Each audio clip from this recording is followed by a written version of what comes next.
淬火罗网带更换教程。首先，我们拆除外面的保护钢板，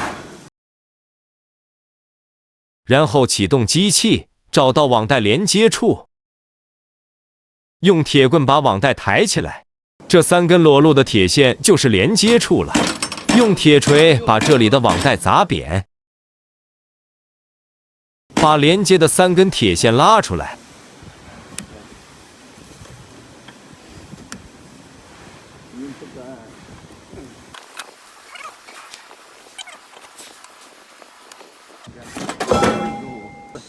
旧网带用铁丝连接新网带，拉进去用电机，可以了。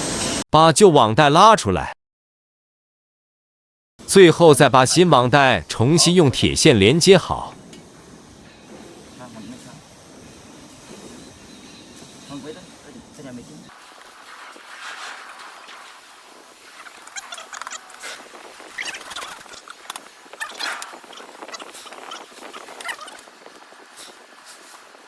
再用扳手把网带纠正就可以了。